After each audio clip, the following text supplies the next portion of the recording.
Students, मेरा नाम है इंद्रजीत सिंह और हम मिल रहे हैं हमारे खूबसूरत अपने प्यारे चैनल आरटी एकेडमी पर। आरटी एकेडमी पर हम कर रहे हैं फिजिक्स, केमिस्ट्री, मैथ्स और बायोलॉजी के ईयर लॉन्ग लेक्चर सीरीज। शानदार सीरीज है। पूरा कोर्स आपके बोर्ड एग्जामिनेशंस को ध्यान में रखकर और स्कूल एग्जामिनेशंस को ध्यान में रखकर पूरा कोर्स पढ़ाया जा रहा है। हम क्लास 11 की फिजिक्स कर रहे हैं। सर्कुलर मोशन टॉपिक चल रहा है। एक लल्लू लेक्चर हो चुका है। लल्लू मतलब इंट्रोडक्टरी, जिसमें ओमेगा, थीटा, अल्फा एक्सेट्रा की बातें और डिफरेंशिएशन कैसे होता है एक आध बेसिक सवाल किए थे हम लोगों ने। आज चर्चा उस काइनेमेटिक्स में बढ़कर थोड़े बहुत डायनेमिक्स की होने वाली है। तो मैं आपको छोटा मोटा डायनेमिक्स ऑफ सर्कुलर मोशन के बारे में बताऊंगा, यानी किस तरह से फोर्सेस इन्वॉल्व होते हैं सर्कुलर मोशन में। फोर्स कैसे सोचेंगे उससे पहले जरूरी है कि हम सर्कुलर मोशन का एक कैरेक्टरिस्टिक याद करें कि अगर कोई बॉडी सर्कुलर मोशन कर रही है यानी सर्कुलर ट्रैक में घूम रही है जैसे ये, तो सर्कुलर ट्रैक में घूमती हुई बॉडी के साथ एक तमाशा हमेशा था कि उसकी जो वेलोसिटी थी वो उसके पाथ के हमेशा टेंजेंट हुआ करती थी। और हमने ये बात भी सीखी थी कि वेलोसिटी का जो मैग्नीट्यूड है वो यूनिफॉर्म सर्कुलर मोशन में चेंज नहीं होता। तो ऐसा पाया जाता है कि जो एक्सेलरेशन है वो 100% टुवर्ड्स द सेंटर रहने वाला है, 100% टुवर्ड्स द सेंटर रहने वाला है। और अगर ये वेलोसिटी चेंज हो रही है, अगर ये टाइम का फंक्शन है, तो इसका मतलब सेम डायरेक्शन में कोई और एक्सेलरेशन आ रहा है।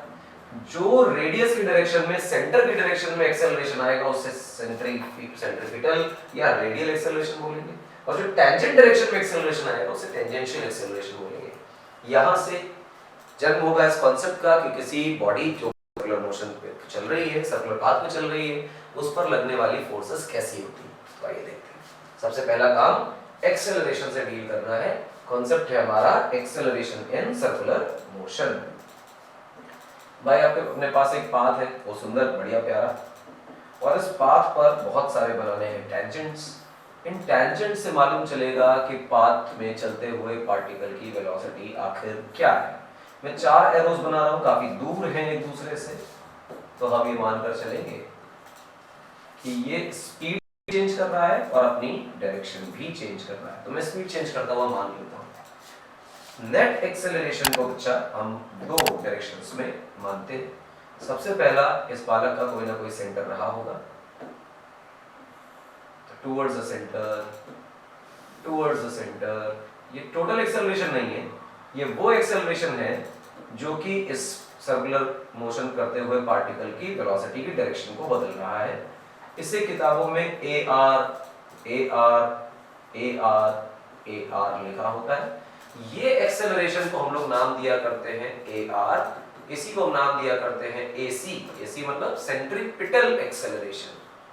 और ए आर किस लिए पता चलता है कि ये रेडियल एक्सेलरेशन है, और इसके लिए ये है कि ये सेंट्रीपिटल एक्सेलरेशन। ये फेमस नाम है, यही लेके हमें चलना है। मुख्य बात ये है कि सेंट्रीपिटल इसका नाम है और रेडियल डायरेक्शन में काम करता है, ये इसका आधार कार्ड है। दूसरा, टेंजेंट डायरेक्शन में भी एक्सेलरेशन होता है, हो सकता है। अगर टेंजेंट डायरेक्शन में एक्सेलरेशन है तो फिर हम ये बोलने लग जाते हैं पार्टिकल की जो स्पीड है उसमें भी किसी प्रकार का परिवर्तन आ रहा है। पार्टिकल की स्पीड में परिवर्तन आ रहा है। तो ये टेंजेंशियल एक्सेलरेशन जो आपको दिखाई दे रहा है बेटा, ये वो है जो स्पीड चेंज करेगा। और जो एआर या एसी सेंट्रीपिटल एक्सेलरेशन नजर आ रहा है, ये पार्टिकल की डायरेक्शन को चेंज करेगा। क्लियर है मेरी बात? 2 तरह के एक्सेलरेशन है, एक टेंजेंट एक रेडियल डायरेक्शन में, तो आपको दिखाई दे रहा है कि दोनों के बीच में हो ना हो 90 डिग्री का एंगल।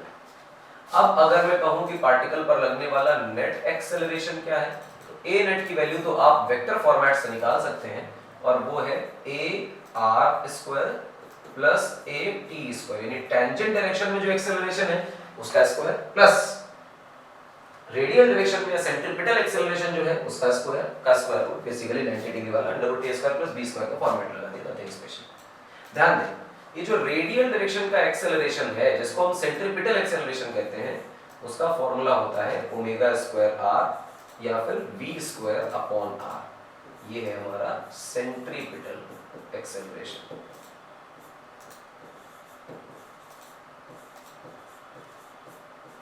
ये है हमारा सेंट्रीपिटल एक्सेलरेशन। इंपॉर्टेंट है, दिमाग में रखें। सेंट्रीपिटल एक्सेलरेशन का फॉर्मूला ये।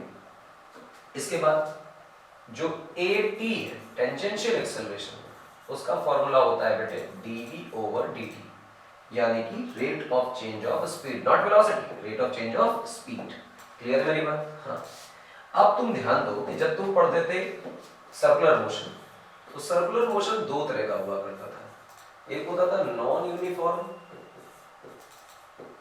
इसको कई किताबें बेवकूफी में वेरिएबल सर्कुलर मोशन ऐसा लिखती थी, नॉन यूनिफॉर्म ज्यादा अच्छा शब्द है। और एक होता था uniform circular motion. Uniform circular motion में कहते थे कि जो स्पीड है वो कांस्टेंट है, यानी वेलोसिटी का मैग्नीट्यूड जो है वो कांस्टेंट है। और नॉन यूनिफॉर्म जो स्पीड हुआ करती है, सर्कुलर मोशन होता है, इसमें जो स्पीड है मैग्नीट्यूड ऑफ वेलोसिटी वो वेरिएबल है।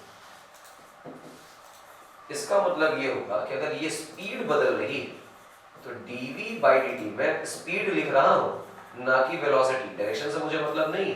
अगर सिर्फ स्पीड का रेट ऑफ चेंज देखेंगे ये तो टेंजेंशियल एक्सेलरेशन आएगा, और टेंजेंशियल एक्सेलरेशन जीरो नहीं। जबकि यहाँ पर जब मैं dv by dt करता हूँ और मैं कहता हूँ कि v का मतलब वेलोसिटी नहीं स्पीड है, मुझे डायरेक्शन से लेन देन नहीं है, तो ये at निकल के आता है और at जो है वो जीरो रहता है। तो यूनिफॉर्म सर्कुलर मोशन में आपको ये पकड़ कर चलना है कि टेंजेंशियल एक्सेलरेशन जीरो रहेगा, लेकिन नॉन यूनिफॉर्म सर्कुलर मोशन में आप देखेंगे टेंजेंशियल एक्सेलरेशन जो है वो जीरो नहीं रहेगा। उस वजह से स्पीड में परिवर्तन होता रहेगा, पार्टिकल धीमे धीमे अपनी स्पीड चेंज करेगा, तेजी से भी कर सकता है। लेकिन अगर हम तुम सेंट्रीपिटल एक्सेलरेशन में गौर करो, ध्यान दो, इंपॉर्टेंट, इसका फॉर्मूला है omega square r. Particle circle में घूम रहा है, रेडियस तो है ही सही, नॉन जीरो रेडियस, और अगर घूम रहा है तो ओमेगा आ रही है। ओमेगा भी जीरो नहीं हो सकती, वरना पार्टिकल घूम ही नहीं रहा है, घूम नहीं रहा तो चल नहीं रहा, चल नहीं रहा तो सर्कुलर मोशन का कोई लॉजिक नहीं है। तो अगर पार्टिकल सर्कल कर रहा है तो ओमेगा भी होगा और आर भी होगा, लेकिन at जीरो हो सकता है जिस वजह से स्पीड न बदले। हाँ, बात तो सही है। यानी इन दोनों एक्सेलरेशन की जरूरत सर्कुलर मोशन को है, लेकिन कौन सा नेसेसरी एक्सेलरेशन है जो होना ही होना चाहिए? तो ये रेडियल एक्सेलरेशन, जिसको हम सेंट्रीपिटल एक्सेलरेशन बोलते हैं, ये हमारे लिए नेसेसरी एक्सेलरेशन है जो सर्कुलर पाथ में चलते हुए पार्टिकल के लिए मस्ट है। अगर ये सर्कुलर मोशन में पार्टिकल के पास न हुआ तो किसी कीमत पर पार्टिकल सर्कल नहीं कर पाएगा। अच्छा, और ये हो तो ठीक, ना हो तो ठीक, हो या ना हो, सर्कुलर मोशन को कोई फर्क नहीं पड़ता। कितना पड़ता है? अगर होगा तो नॉन यूनिफॉर्म सर्कुलर मोशन, और अगर नहीं होगा तो यूनिफॉर्म सर्कुलर मोशन। वैसे भी हमारे कोर्स में तो यही है, मतलब एटी की चर्चा नहीं करनी। बात आती है एक्सेलरेशन देता कौन है वगैरह वगैरह, आएगा देखेंगे, चर्चा करते हैं इस एक्सेलरेशन की। तुम इस बात को जानते हो कि एक्सेलरेशन जो होता है वो होता है इफेक्ट, यानी क्रिएट हुआ। किससे क्रिएट हुआ? तो तुम कहोगे फोर्स। फोर्स कौन होती है? तो तुम कहोगे कॉज। कॉज मतलब जिस चीज ने किसी इफेक्ट को जनरेट किया, यानी फोर्स ने एक्सेलरेशन को जनरेट किया। तो सेंट्रीपिटल एक्सेलरेशन या रेडियल एक्सेलरेशन जो तुम पढ़ रहे हो या बोल रहे हो, तो इसका मतलब उसका जनरेशन किसी सेंट्रीपिटल या रेडियल फोर्स से हुआ है। तो वो फोर्स जो किसी पार्टिकल जो कि सर्कुलर मोशन कर रहा हो, सर्कल में ट्रेवल कर रहा हो, ऐसे पार्टिकल पर लगती है ऑलवेज टुवर्ड्स द सेंटर। ऐसी जो फोर्स होती है वो कहलाती है सेंट्रीपिटल फोर्स।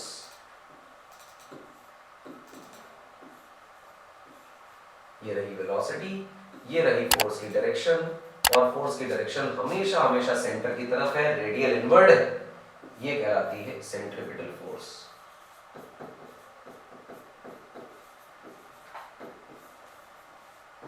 क्या कहलाती है बेटा? Centripetal force. और ये जो सेंट्रीपिटल फोर्स है ये होगी m इंटू ए सेंट्रीपिटल। तुम जानते हो सेंट्रीपिटल एक्सेलरेशन का फॉर्मूला ओमेगा स्क्वायर आर होता है, या इसका formula mv square by r होता है। आप इन दोनों में जो फॉर्मूला पकड़ लें, जो आपको पसंद आए वो अच्छा, दोनों याद हो जाए तो श्रेष्ठ है, मान के चले अच्छा है। बढ़िया सवाल आपके सामने। सेंट्रीपिटल फोर्स का फॉर्मूला आ गया। अब ये सेंट्रीपिटल फोर्स क्या प्रोवाइड करेगी? Centripetal acceleration. सेंट्रीपिटल एक्सेलरेशन किस लिए जरूरी है? क्योंकि सेंट्रीपिटल एक्सेलरेशन नहीं होगा तो ओमेगा कौन देगा? पार्टिकल को पाथ से मोड़ेगा कौन, और सर्कुलर मोशन कौन कराएगा? तो अगर सेंट्रीपिटल एक्सेलरेशन मस्ट है कि पार्टिकल सर्कल में घूमे, तो उससे पहले उसका कॉज मस्ट है कि पार्टिकल जब सर्कल में घूम रहा है तो towards the centre, towards the centre, towards the centre, towards the centre, हमेशा रेडियल इनवर्ट डायरेक्शन में कोई एक फोर्स लगती रहे, किसी भी कारण से लगे पर ये mv स्क्वायर बाई r के बराबर की फोर्स मिलती रहे, ये कहलाएगी रिक्वायर्ड फोर्स। सेंट्रीपिटल है ना, रिक्वायर्ड है, और रिक्वायर्ड से ज्यादा लिखना चाहिए कि ये मस्ट रिक्वायर्ड है, क्योंकि अगर ये फोर्स ना मिली, ये फोर्स ना हुई तो किसी कीमत पर पार्टिकल सर्कल नहीं करेगा। कहां कहां मिलती है ये सेंट्रीपिटल फोर्स, उसकी चर्चा करते हैं।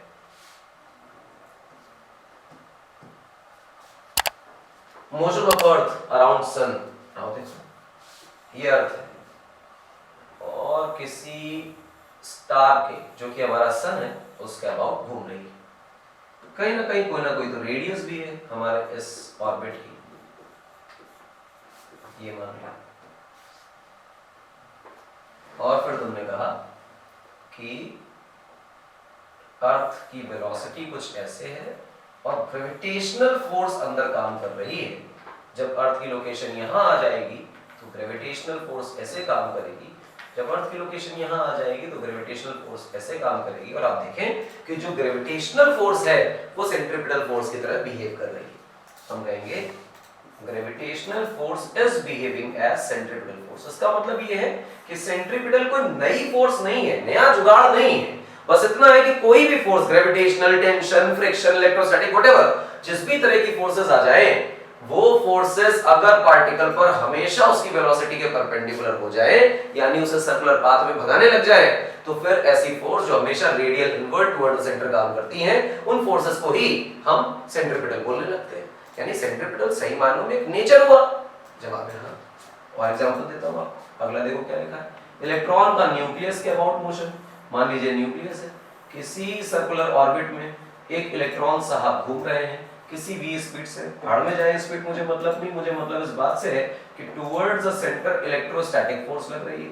भाई साहब जब ये इलेक्ट्रॉन यहां होगा और ये ऐसे किसी v स्पीड से भागेगा तो यहां के अबाउट तुम एक बढ़िया सा सेंट्रीपिटल फोर्स इस पे लगा दोगे फिर से, और तुम देखोगे कि ये जो इलेक्ट्रोस्टैटिक फोर्स है उसका बिहेवियर कुछ ऐसा है कि इलेक्ट्रॉन कहीं भी चला जाए towards the centre he force लगने वाली है और कभी भी फोर्स कहीं भी नहीं लगेगी। तो यही जो इलेक्ट्रोस्टैटिक फोर्स है बेटा, ये तुम्हारी सेंट्रीपिटल फोर्स की तरह बिहेव करने लग जाएगी। जो एग्जांपल मैंने आपको सन और अर्थ का दिया, उसमें सन की जगह पे अर्थ रख लीजिए और अर्थ की जगह पे मून रख लीजिए, तो सेम एग्जांपल आर्टिफिशियल सैटेलाइट का हो जाएगा। एक कर्व रोड है, ऊपर से देख रहे हैं हॉरिजॉन्टल प्लेन है, जमीन पर रोड है, कोई इंक्लाइन नहीं है, वो जमीन पर ही घूम रही है, सर्कुलर रोड है, उसको ऊपर से देख रहे हैं तो डायग्राम कैसा बनेगा, डायग्राम सर्कल का ऐसा बनेगा। यहाँ पर कोई कार है जो दिखाई दे रही है, आगे किसी v वेलोसिटी से जा रही है। अब कॉमन सेंस है कि अगर ये पार्टिकल घूमा नहीं, ये कार घूमी नहीं, तो ये रोड से आगे निकल जाएगी, जबकि इसका असली पाथ कुछ ऐसा होना चाहिए, यानी कि ये कार चाहती है कि इसे सर्कुलर मोशन में घुमाया जाए। सर्कुलर मोशन में घुमाया जाए तो क्या रोड के साथ सर्कल करेगी, तो जवाब है हाँ, रोड के साथ सर्कल करेगी। तो जहां होगा रोड का सेंटर वहीं होगा इसके सर्कुलर ट्रैक का सेंटर। अगर ये घूम रही है इस ट्रैक पर, सर्कुलर ट्रैक पर, तो चाहिए इसको टुवर्ड्स द सेंटर कोई ना कोई फोर्स। जब ये कार यहां आ जाएगी तो टुवर्ड्स द सेंटर फोर्स, जब ये कार यहां आ जाएगी तो टुवर्ड्स द सेंटर फोर्स। ये जो टुवर्ड्स द सेंटर फोर्स है ये मिल रहा है बेटा फ्रिक्शन से, फ्रिक्शन से, फ्रिक्शन से। अगर फ्रिक्शन ना हो तो स्लिप होती हुई चली जाएगी। ये रही हमारी सेंट्रीपिटल मैग्नेटिक फोर्स। ये इसके अलावा आपको बताता हूं, देखो एक बढ़िया चीज दिखाता हूं। मान लो कि आपने एक कटोरा लिया, हेमिस्फेरिकल मान लेते हैं, अच्छा लगेगा। ये सेंटर बेटा, यहाँ पर एक पार्टिकल है जो ऐसे किसी भी स्पीड से गिर रहा है। अब देखो जब इसका नॉर्मल बनाओगे तो वो इसके सेंटर से पास होगा क्योंकि तुम्हें परपेंडिकुलर बनाना है। जब ये यहाँ आ जाएगा तो लॉजिकली नॉर्मल यहाँ से पास होगा। जब पार्टिकल यहाँ आ जाएगा तो तुम देखोगे कि नॉर्मल यहाँ से पास होने लग जाएगा, और हर बार तुम देखोगे कि ये फोर्स जो है वो टुवर्ड्स द सेंटर जा रही है। और तुम अगर इस पार्टिकल को भी घूमते देखोगे तो हेमिस्फेरिकल बाउल के क्रॉस सेक्शन यानी कि एक सर्कुलर ट्रैक में घूम रही है। तो जो भी कंचा तुमने बाउल में छोड़ा वो सर्कुलर मोशन कर रहा है, और सर्कुलर मोशन में जो सेंट्रीपिटल फोर्स है वो एक्चुअली आपको ये नॉर्मल रिएक्शन दे रही है। जवाब है हाँ, नॉर्मल रिएक्शन मिल रहा है। तो डिफरेंट केसेस में एक और केस बताता हूं आपको। देखो से एक रॉड लिया आपने, एक रॉड इस पे टांग ली, एक बॉब लिया आपने, इस बॉब को किसी v वेलोसिटी से भगाया, तो लॉजिकली अगर ये सर्कुलर मोशन तो करेगा ही, आपको ये तो पता ही है कि सर्कुलर करने वाला है क्योंकि आपने इसको धक्का दिया है और धागे से बंधा हुआ है, हिंज है, तो लॉजिकली सर्कल में घूमेगा, पेंडुलम में घूमेगा। तो टेंशन है जो हमेशा टुवर्ड्स द सेंटर लगेगी। अगर टेंशन की बात क्लियर नहीं होती तो एक और बार क्लियर करो। देखो जब पार्टिकल यहाँ आ जाएगा, यहाँ आ जाएगा तो भी टेंशन कहाँ लगेगी? Towards the centre. जब पार्टिकल यहाँ आ जाएगा तो भी टेंशन कहाँ लगेगी? और से देखो टुवर्ड्स द सेंटर टेंशन लगेगी। तो ये टेंशन वो फोर्स है जो लगातार टुवर्ड्स द सेंटर लग रही है, लगातार टुवर्ड्स द सेंटर लग रही है, लगातार टुवर्ड्स द सेंटर लग रही है। तो कमाल की फोर्स है ये। तो ये जो सेंट्रिपिटल फोर्स है, it's just a behaviour, different forces different cases में टुवर्ड्स द सेंटर लगकर हमेशा पार्टिकल को सर्कुलर मोशन कराती है और हम कहते हैं कि पार्टिकल सर्कुलर मोशन कर रहा है। और इस सेंट्रिपिटल फोर्स का मैंने आपको फॉर्मूला लिखकर बताया कि वो होता है mv²/r और इसी का फॉर्मूला होता है m⍵²r। ये दो फॉर्मूला अगर आपको जन्म जन्मांतर तक याद हो जाए तो सर्कुलर मोशन में धोखा नहीं खाएंगे। आगे देखिए बेटा, हम लोग यहीं से काम अपना बढ़ाते हैं और आगे चलाते हैं। डायनेमिक्स का बेसिक मतलब होता है कि फोर्सेस से डील करना, फोर्सेस से डील करते हैं। देखो मेरे बच्चों, हॉरिजॉन्टल प्लेन, ध्यान देना, हॉरिजॉन्टल प्लेन का मतलब चीजों को जमीन में रखकर घुमाया जा रहा है, किसी ऑर्बिट में घुमाया जा रहा है किसी पार्टिकल को। धागे से बाहर नहीं घुमा सकते, मोटे पर कुछ भी करें, बट एनी हाउ ये समझाने की कोशिश की जा रही है कि वो जमीन पर घूम रहा है, उसको दिखाया बोर्ड पर ऊपर जा रहा है। ठीक, अच्छी बात है। ये सेंटर, ये रेडियस यहां मिला दिया इसे, कुछ ऐसे। ये सेंटर, ये रही इसकी वेलोसिटी v। मैंने कहा कि पार्टिकल का मास कितना है m, धागे की लंबाई कितनी है r। मुझे बताओ धागे में टेंशन क्या होगी? अगर तुम हॉरिजॉन्टली किसी लंगड़ को घुमाने लग जाओगे, धागा बाहर निकलने की कोशिश करता है और टाइट हो जाता है, वो टाइटनेस आपसे पूछी गई है, तो सबको ये बात मालूम है कि सर आप इसे ऐसे घुमाते हैं ओमेगा से। ओमेगा का मतलब होगा बेटा v/r। प्रोवाइडेड है कि v वेलोसिटी से घूम रहा है तो इस पर कुछ ना कुछ टेंशन आ रही है। अच्छा, सर्कल में घूम रहा है कि नहीं घूम रहा है? जी हाँ, सर्कल में घूम रहा है। सर्कल में घूमने के लिए क्या जरूरी होता है? सेंट्रिपिटल फोर्स जरूरी होती है।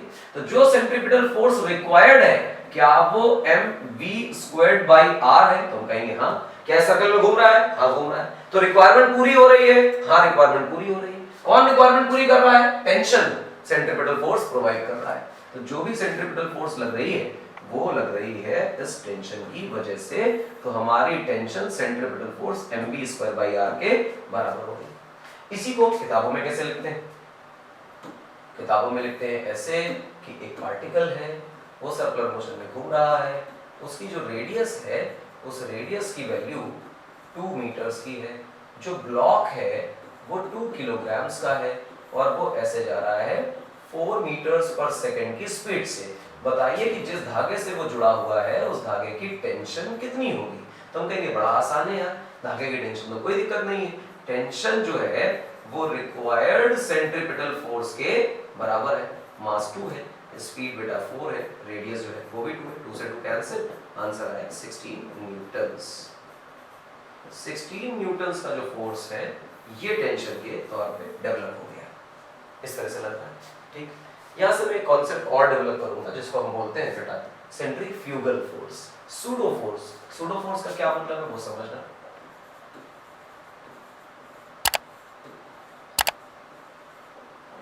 सूडो फोर्स का क्या कॉन्सेप्ट है? देखो, सूडो फोर्स का मतलब होता है आभासी फोर्स। आभासी फोर्स का मतलब जैसा हम एक्सपीरियंस कर रहे हैं ये एक्चुअली नहीं लग रही, हमें लगता है कि फोर्स काम कर रही है। देखो कैसे, जैसे मान लो कि तुम किसी गाड़ी पर बैठे हो,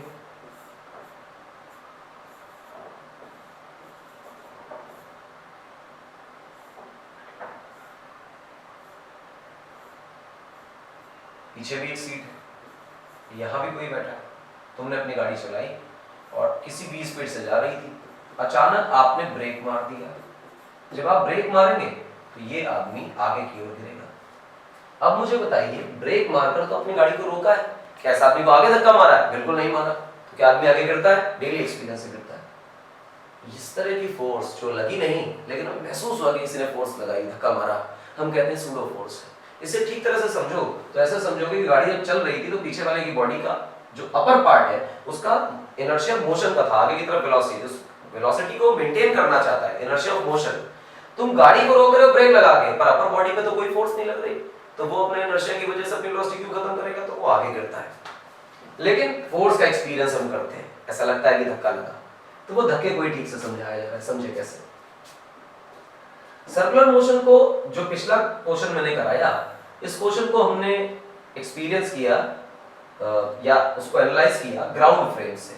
अब मैं आपको ग्राउंड फ्रेम से हटकर बात बताता हूँ, और ये जो बात है ये सर्कुलर मोशन के लिए one of the most important बात है, इसे तो दिमाग में रखना ही रखना है। यहाँ से ही सर्कुलर मोशन बहुत बेहतर हो जाता है, अन्यथा सर्कुलर मोशन जो है वो घूमता रह जाता है। ये रहा हमारा पार्टिकल। लेट्स से कि यहाँ पर कोई पार्टिकल है, इसकी रेडियस r है, ये किसी v वेलोसिटी से जा रहा है। अब जो दुनिया है, जो पार्टिकल है, जो कुछ भी है, उसे ग्राउंड से ऑब्जर्व नहीं करना है, इसी पार्टिकल पर बैठकर ऑब्जर्व करना है। अच्छा, इस पे बैठ गए तो क्या अप्लाई करेंगे? सूडो फोर्स याद कर लीजिएगा, क्योंकि ये पार्टिकल जो है क्या वो सर्कल कर रहा है, तो जवाब यहां सर्कल कर रहा है। अगर ये पार्टिकल बेटा सर्कल कर रहा है तो इसका मतलब ये हुआ कि पार्टिकल एक्सेलरेटेड मोशन कर रहा है। हाँ, कर रहा है। अगर हमने इसी पार्टिकल को अपना फ्रेम बना लिया तो हम ऐसे फ्रेम में आ गए जो खुद एक्सेलरेटेड है, non inertial frame of reference है। जब भी कभी आएगा non inertial frame of reference तो वहां पे कॉन्सेप्ट डेवलप हो जाएगा सूडो फोर्स का। सूडो फोर्स का अगर आप फॉर्मूला देखेंगे बच्चा, तो सूडो फोर्स का फॉर्मूला होता है mass of block into acceleration of frame, जिस भी फ्रेम पर जाकर आप ऑब्जर्व कर रहे हैं। बस इतना ध्यान रखना है कि जिस डायरेक्शन में होगा फ्रेम का एक्सेलरेशन, उससे माइनस यानी जस्ट ऑपोजिट डायरेक्शन में होगा हमारा सूडो फोर्स।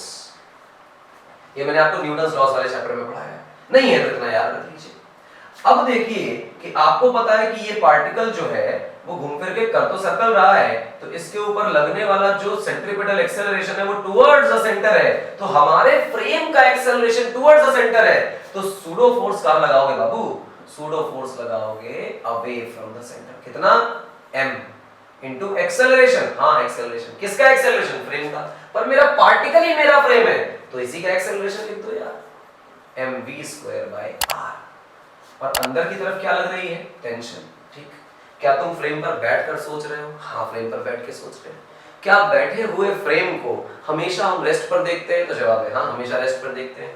बैठा हुआ फ्रेम अगर हमेशा रेस्ट पर दिखाई देता है, जैसे तुम अर्थ पे बैठे हो, तुम्हें अर्थ चलती हुई दिखाई नहीं देती, तुम कार पे बैठते हो, तुम्हें कार नहीं आउटर रीजन चलता हुआ दिखाई देता है, कार रेस्ट पर दिखाई देती है। उसी प्रकार अगर तुम इस पार्टिकल पर बैठ जाओगे तो तुम्हें ये पार्टिकल चलता हुआ नजर नहीं आएगा, ये रेस्ट पर नजर आएगा। अगर रेस्ट पर नजर आएगा तो इसका मतलब इस पार्टिकल का इक्विलिब्रियम नजर आएगा। अगर इक्विलिब्रियम नजर आएगा तो इसका मतलब नेट फोर्स जीरो नजर आएगी।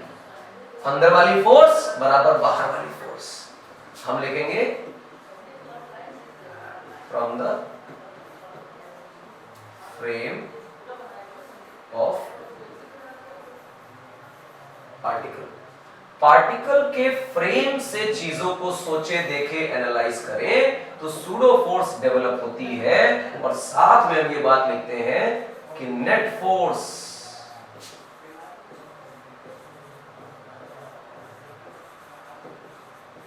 इन radial direction is zero. Radial direction में पाई जाने वाली जो नेट फोर्स है बच्चा, वो जीरो होती है। बड़ी खास बात है। क्या बात? अब नेट फोर्स जीरो का मतलब अंदर वाली बराबर बाहर वाली। जी हाँ, अंदर वाली बराबर बाहर वाली। इसका मतलब हुआ T = mv²/r। पहुंच गए। जितनी बकवास मैंने बोल डाली वो सिर्फ ये समझाने के लिए इसे कैसे यूज कर रहे हैं। मगर आपको सच बात बोलूं तो जो पीछे आपको यहाँ पर बताया था F = ma का कॉन्सेप्ट, यहाँ पर जो लग रहा है वो F = ma का कॉन्सेप्ट लग रहा है, जबकि यहाँ जो लग रहा है वो फोर्स बैलेंसिंग का कॉन्सेप्ट है और टेंशन की वैल्यू mv²/r ही आ रही है। ये बहुत आसान हो जाता है। कई बार आपको और एग्जांपल से समझाता हूँ ये आसान कैसे हो जाता है। और देखो आसान करते हैं।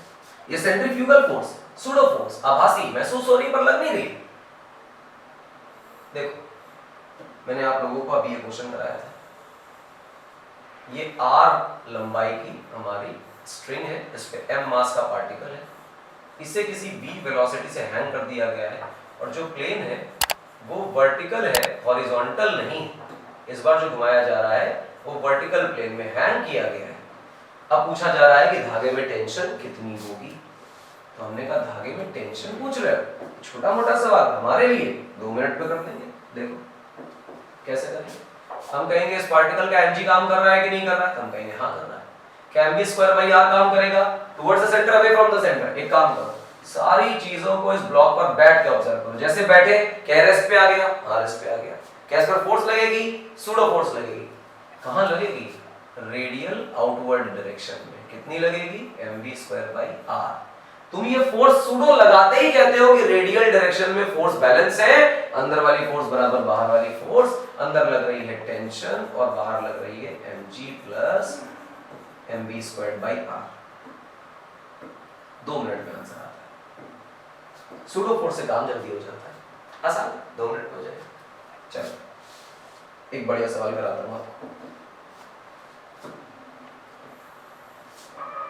देखो ये वो पॉइंट है जिसके अबाउट इससे घुमाया जा रहा है, इसकी ओमेगा से, और यहां पर एक पार्टिकल बांध दिया गया है जिसका मास m1 है।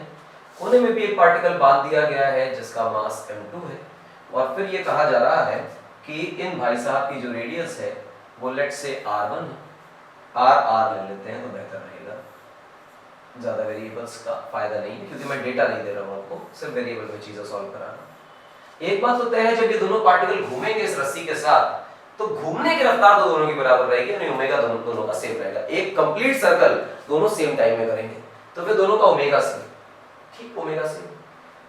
अब अगर मैं कहूं कि अंदर के पोर्शन में टेंशन आ रही है T1 और बाहर के पोर्शन में टेंशन आ रही है T2, तो बताओ कि T1 T2 क्या है। Find T1 and T2। T1 और T2 क्या है, इन T1 T2 के बारे में विस्तृत जानकारी दुनिया को प्रदान करेगी। तो आइए देते जानकारी देते, बढ़िया। यहां पे चर्चा करो। चलो बैठ जाओ इसी पार्टिकल पर। तुम बैठ गए, हाँ सर बैठ गए। बैठेंगे तो क्या इस पर बाहर की तरफ कोई फोर्स लगाएंगे, जवाब है हाँ। कितना लगाएंगे, तुम कहोगे sir mv squared by r लगाएंगे। हमने कहा v तो दिया ही नहीं है, तुम कहोगे ओमेगा दिया है, हाँ ओमेगा दिया है। mv स्क्वायर बाई r का formula m omega square r नहीं पढ़ा था, हाँ पढ़ा था। लगा दो यार, क्या परेशानी है। अरे वाह लगा तो दे, लेकिन आप देखें कि मैंने mv स्क्वायर बाई r लिखा, m ओमेगा स्क्वायर r लिखा, और प्रॉब्लम ये है कि ये रेडियस तो यहां से यहां तक की है, और जबकि हमारे फॉर्मूला में जो रेडियस होता है mv स्क्वायर बाई r में वो सर्कुलर ट्रैक का रेडियस होता है। अगर आप इसका सर्कुलर ट्रैक बनाएंगे तो पाएंगे कि इन दोनों का सर्कुलर ट्रैक का रेडियस अलग है, दोनों का सेंटर कॉमन है। अगर मैं बाहर वाले पार्टिकल के लिए रेडियस लिख रहा हूं तो मुझे सेंटर से नापनी है, और सेंटर से पार्टिकल की दूरी r नहीं 2r। तो अगर इस प्राणी की दूरी 2r है तो mv square by r formula तो ठीक है, लेकिन वैल्यू ठीक नहीं। तो हमें लिखना चाहिए m ओमेगा स्क्वायर r और r की जगह 2r। और अंदर क्या लग रही है, टेंशन। क्या कोई दूसरी फोर्स है, ना बाबा ना, दूसरी फोर्स तो नहीं। और अगर दूसरी फोर्स नहीं है तो इसका मतलब है कि अंदर वाली फोर्स बराबर बाहर वाली फोर्स। तो टेंशन की वैल्यू बेटा सूडो फोर्स के हिसाब से आ गई mv स्क्वायर इनटू 2। ये रही T2 आ गई। T1 पे चर्चा करो। तो भैया आ जाओ इस ब्लॉक पे बैठ जाओ। इस ब्लॉक पे बैठोगे तो कहोगे T2 कहां लग रही है, बाहर। हाँ, जैसे यहाँ T2 वैसे यहाँ T2, ये तो नॉर्मल टेंशन का कॉन्सेप्ट है। आगे बढ़ो, कहोगे तुम इस पे बैठ गए, हाँ सर बैठ गए। सूडो लाएंगे, कहां लाएंगे, रेडियल आउटवर्ड। चल भाई रेडियल आउटवर्ड सूडो फोर्स लगाई जाए। ये रही सूडो फोर्स। कितनी होती है सूडो फोर्स, तो तुम कहोगे m ओमेगा स्क्वायर r होती है सूडो फोर्स। ठीक है, यहां पर m2 था तो यहां m2 लिख लो, ठीक। यहां m1 है तो यहां m1 लिख लो, ठीक है। अब इस पार्टिकल के सर्कुलर ट्रैक की सेंटर के अबाउट क्या रेडियस है, सर r ही है, ये 2r 3r नहीं है। अगर r है तो m ओमेगा स्क्वायर r, ये रही हमारी सेंट्रीफ्यूगल फोर्स। अंदर वाली बराबर बाहर वाली। अब तो फोर्स बैलेंसिंग करनी है तो T1 की वैल्यू T2 और m1 ओमेगा स्क्वायर r के बराबर होनी चाहिए। अब T2 की वैल्यू तो हम निकाल रहे थे, तो चुपचाप T2 की वैल्यू यहां डाल दो। क्या बना मेरे बच्चे, m2 omega square 2r plus m1 omega square r। आपको ऐसा लगा कि ओमेगा स्क्वायर r तो हम कॉमन ले सकते हैं, हाँ कॉमन ले सकते हैं, तो बचा क्या बेटा 2 टाइम्स m2 प्लस m1 और ये मिलाकर हमारी हो गई t1। इस प्रकार से बच्चे हम t1 t2 निकाल सकते हैं। बड़ा आसान है, कुछ टफ नहीं, कितना सिंपल। जवाब बात तो सही, हाँ बिल्कुल परफेक्ट है, बहुत बढ़िया। अब इसी का देखो एक और केस, एक और केस क्या है वो बताता हूं, देखो गौर से। मान लो कि किसी एस्ट्रोनॉमर ने ये एक्सपीरियंस करके बताया अपनी कैलकुलेशन से, कोई प्लैनेट, कोई सैटेलाइट हमारे चारों तरफ किसी v स्पीड से घूम रहा है, बस मुझे उस सैटेलाइट के बीच की दूरी नहीं पता है कि वो कितना दूर है। हाँ ये पता है कि वो एक चक्कर कितनी देर में मार लेता है, एक चक्कर कितनी देर में कंप्लीट करता है, उसके करस्पॉन्डिंग आप ओमेगा निकाल सकते हैं। हमने ओमेगा का फॉर्मूला पढ़ रखा है, that is 2 pi over T. अगर टाइम पता है तो ओमेगा पता है। अच्छा बात तो सही, एक काम करो, दूरी पता करो क्या है पार्टिकल से। हमने कहा ठीक है, ये पता करो कि वो प्राणी हमसे कितना दूर है। तो एक काम करो कि इस पर बैठकर ऑब्जर्व करने की कोशिश करो, क्या दोनों के बीच में ग्रेविटेशनल फोर्स होगी? तो हम कहेंगे हाँ, कैपिटल एम और भाई साहब जो है वो स्मॉल एम। तो ग्रेविटेशनल फोर्स जब इस पर बैठे बाहर, तो इस पर बाहर की तरफ फोर्स लगाई m ओमेगा स्क्वायर r, क्योंकि रेडियस दोनों के बीच की दूरी r है। क्या इसको बैलेंस कर दोगे? बैलेंस करोगे तो लिखोगे Fg equal to m omega square r। Gravitational force को देखोगे तो लिखोगे G capital M small m over r square, that is m omega square r। ये रहा। अच्छा सा, इससे इसको काट दिया जाए? जी हाँ काट दिया जाए। जब आप काटेंगे तो आपके पास आएगा G capital M upon omega square equal to r cube. अब जब आप बीच की दूरी निकालने की कोशिश करेंगे तो आप पाएंगे कि लिखा हुआ है G capital M upon omega square और इसका क्यूब रूट, ना कि स्क्वायर रूट, क्यूब रूट। अब गौर से देखिए, G और M बहुत शानदार तरीके से कांस्टेंट है। ओमेगा आप ऑब्जर्व कर रहे हैं, आपने निकाली हुई, क्या आगे की नहीं आगे रेडियस? हाँ आ गई। अब यहां से एक और खास बात निकल के आती है। क्या निकल के आती है? कि जो एक प्लैनेट एक सैटेलाइट वगैरह के बीच की जो दूरी, ठीक है, बीच की जो दूरी वो इनवर्सली प्रोपोर्शनल है ओमेगा की पावर 2/3 के। यानी अगर हम देखें कि इसको स्क्वायर कर दें तो, या ऐसे लिख लें कि इसको क्यूब कर दें, क्यूब करेंगे तो ये 1 ओमेगा स्क्वायर के प्रोपोर्शनल निकलेगा। आप जानते हैं कि ओमेगा की वैल्यू 2 पाई t होती है, यानी omega is inversely proportional to time. तो जो r क्यूब निकल कर आएगा वो 1 अपॉन ओमेगा की जगह टाइम का स्क्वायर के प्रोपोर्शनल निकल के आएगा। ये तो केपलर लॉ बन गया, ग्रेविटेशन बचपन में पढ़ा था। हाँ, मीन रेडियस का क्यूब जो है वो टाइम पीरियड के स्क्वायर के डायरेक्टली प्रोपोर्शनल होता है। गौर से देखो, मैंने यहां से ओमेगा के टर्म में निकाला, ओमेगा का फॉर्मूला मुझे पता है 2 पाई t होता है, मैंने उसको 2 पाई t रखा, सारे कांस्टेंट को प्रोपोर्शनैलिटी में डाल दिया, t चला गया ऊपर, बन गया t स्क्वायर। अरे वाह, r क्यूब t स्क्वायर के प्रोपोर्शनल होता है? हाँ होता है, निकाल लिया हमने। इसको कई और तरह से प्रूव कर सकते हैं, एंगुलर मोमेंटम कंजर्वेशन से कर सकते हैं, कई तरीके इसको करने के, but one of the method is this. हमने उसको प्योर सर्कल मान के प्रूव कर दिया। अरे वाह, मजा आ जाए। हाँ, अच्छा सवाल है, पूछा जा सकता है, बहुत ही अच्छी बात। और कोई सवाल है आपके पास? खूब सारे हैं यार। देखो, खास तौर पे बढ़िया सवाल करते हैं। मान लो कि एक बढ़िया सा ट्रैक है जो सर्कुलर, और इस सर्कुलर ट्रैक में आप ये कंसीडर करिए कि आपके पास एक सुंदर सी कार थी, और सुंदर सी कार को हम लोग बोल रहे हैं कार, ठीक। अब इसकी वेलोसिटी तो ऐसे होगी कोई भी, और ये सीधी जा रही है। अब लॉजिकली सीधे तो जाएगी नहीं। अभी जो इसकी वेलोसिटी है कार के हेड करती हुई वो ऐसी है कि अगर इसी पर जाए तो सीधा चली जाएगी। इसे घूमना भी तो है, तो लॉजिकली घूमना है।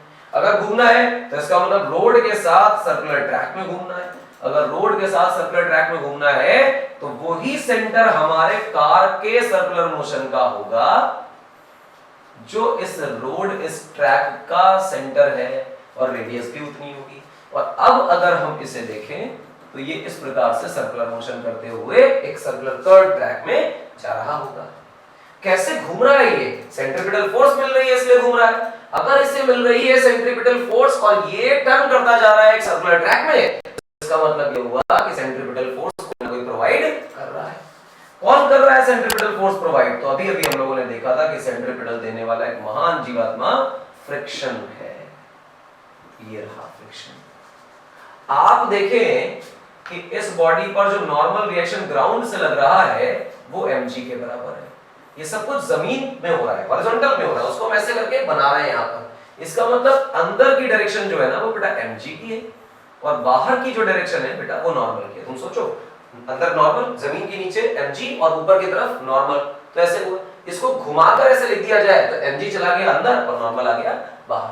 वो ग्राउंड वाली चीज को वर्टिकल दिखाया जा रहा है। ठीक, आप काम करें, बैठ जाएं इस कार के अंदर और कहें कि हम इस कार के अंदर बैठ गए, तो क्या सूडो लगानी पड़ेगी? हाँ, रेडियल आउटवर्ड लगाइए सूडो, mv²/r, और फिर आप कहिए कि ये जो फ्रिक्शन है ये पक्का mv²/r के बराबर काम करना चाहिए।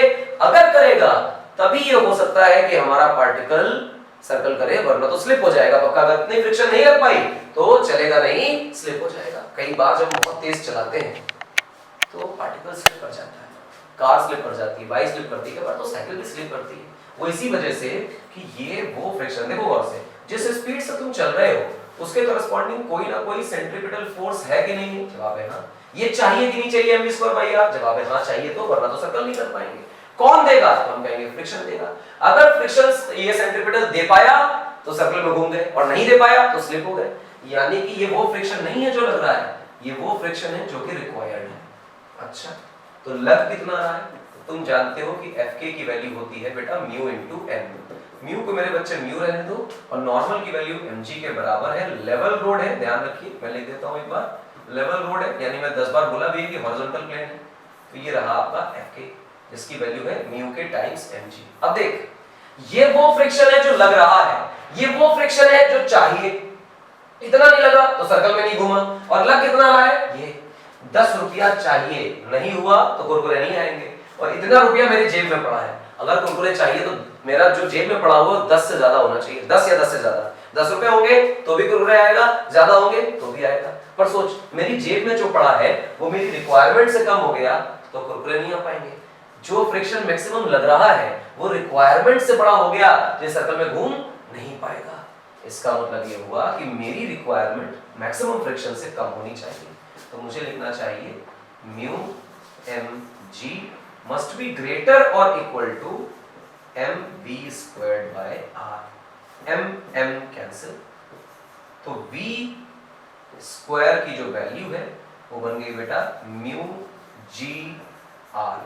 तो v की वैल्यू लेस देन और इक्वल टू, मैं थोड़ा ऊपर लिख देता हूं इसे, v की जो वैल्यू बन गई वो लेस देन और इक्वल टू बनी म्यू आर जी का square root over mu r g के बराबर, या उससे छोटी रफ्तार से अगर हम इस रेडियस पर घूम रहे हैं तो आराम से घूम पाएंगे, वरना स्लिप कर जाएंगे। इस वजह से जब भी कभी कर्व रोड में हम जाते हैं तो जानबूझकर अपनी गाड़ी धीमे करते हैं, वरना फिसलने का एहसास होता है।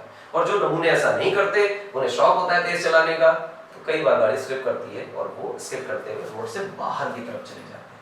इस वजह से जा रहे हैं, क्योंकि ये वो फ्रिक्शन है जो आपको सर्कुलर मोशन में घूमने के लिए चाहिए ही चाहिए। ये नहीं होगा तो बात नहीं बनेगी। और ये वो फ्रिक्शन है जो लग सकता है, उसकी तो लिमिट है, उससे ऊपर जा नहीं सकता। तो जो रिक्वायरमेंट है उसे तुम्हें इस लिमिट के अंदर लाना पड़ेगा। कैसे ला पाओगे? अब मोदी जी को फोन तो करोगे नहीं कि रेडियस छोटी कराओ, तुम अपनी स्पीड कम करोगे।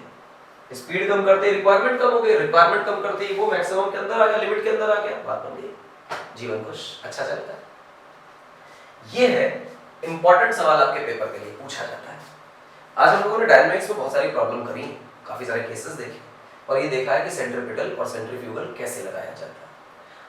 अगला लेक्चर जो होगा वो कंक्लूडिंग काइंड ऑफ लेक्चर होगा, जिसमें हम सीख रहे होंगे बहुत बहुत बहुत डिटेल में सर्कुलर मोशन के और डायनेमिक्स के सुपर इंपॉर्टेंट क्वेश्चन जैसे banking of road, bending of cyclist, है ना, इस तरह की चीजें, विद फ्रिक्शन विदाउट फ्रिक्शन, कैसे हम कर्व रोड में घूम सकते हैं। तो दो चार इंपॉर्टेंट जो चीजें हैं उनके साथ हम मिलेंगे अगले लेक्चर में। आज इस लेक्चर को यहाँ कंक्लूड करते हैं, इसके बाद की जरूरत बची नहीं है, मैंने मोर देन सफिशिएंट बोल दिया आज। इसे कंसोलिडेट करिए, मिलेंगे अगले लेक्चर में। तब तक ये ध्यान रखिए कि पूरे साल का सिलेबस डिटेल में अपने स्कूल एग्जाम्स को ध्यान में रखते हुए हम पढ़ा रहे हैं आपको, आरटी एकेडमी पर पढ़ा रहे हैं। नाम मेरा इंद्रजीत सिंह है। Thanks for watching again. पूरे साल हमें फॉलो करिए, करते रहिए, देखते रहिए। मिलेंगे अगले लेक्चर में। Till then thank you.